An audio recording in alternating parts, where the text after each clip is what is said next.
Hey friends, how are you? This is Tirza of Tirza Motivates, and I am back with a new 3-part series. Now, this particular series was birthed out of my beautifully broken event, achieving true and total victory during life's unwanted interruptions. It was a fantastic event. We had a group of phenomenal women who were just open, transparent, vulnerable, and they had a great experience connecting with me with them, and with each other.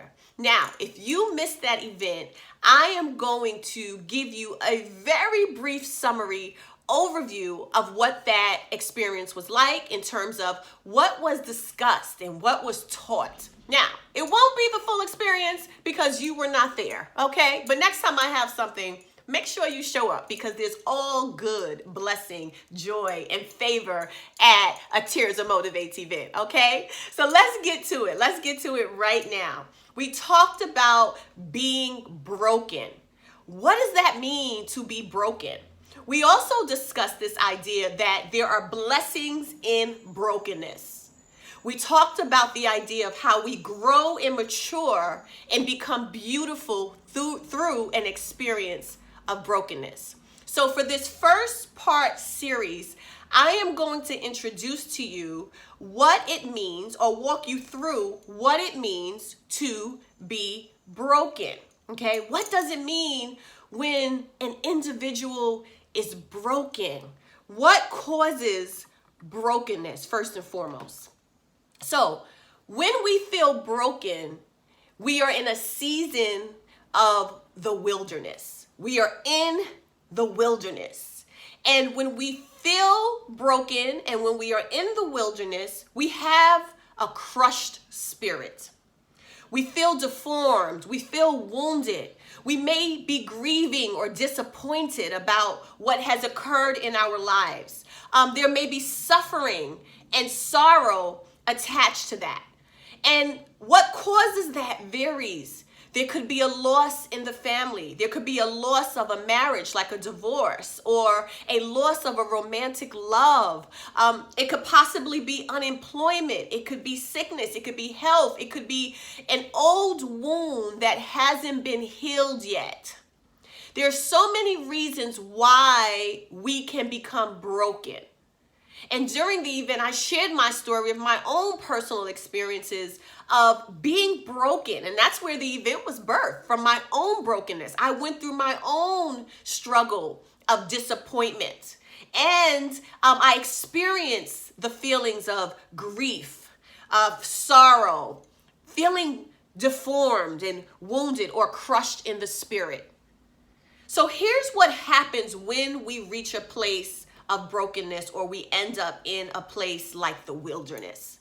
Depression might occur, thoughts of suicide, crying fits, anger fits, disconnection from the people who love us most, loneliness, aggression, panic attacks. These are all the type of things that can happen when you feel broken. One that resonated most for me during my season of brokenness is that idea of feeling deformed or wounded. When we talk about being deformed or wounded, it's like you become unrecognizable to yourself. You don't even recognize yourself. You seem to be in disguise. You may not have that same pump in your step or that same attitude of life and joy and confidence. You become unknowable to yourself. You're transformed, but not in the way that is serving you. It is actually depleting you, and it's not completing you. So when we talk about brokenness, these are the feelings that come with it and some of the behaviors that are attached to those feelings. It is an attack on your mind, your soul, your body, your spirit. It is emotional and internal scarring. You can't see it, and it's really easy for you to sometimes hide and cover up. When we have a wound or scar, it's easy to cover up with a Band-Aid, right? That's what we're supposed to do to protect it, and so it doesn't get infected or people don't see it. And that's exactly what happens when we have emotional and internal scarring. We may not always acknowledge it, and we try to cover it up. But what we're going to continue to speak about during this 3-part series is that we don't actually want to cover it up. We want to go on a healing journey. We want to uncover and expose those areas of brokenness in our lives. There's a lot of good news attached to the experience of being broken, but you have to be willing to go on the journey of healing. And so during part 2, we're going to talk about what it means to be ready for the healing journey. My friends, you deserve to live a life of higher level living. You deserve to be blessed. You deserve to be free of anything that is holding you in bondage. And stick with me, because we're going to continue to talk about how you can be free from anything that is holding you back from living that high level life. My name is Tirza of Tirza Motivates. Thank you so much for joining me, and make sure you tune in for part 2 and part 3.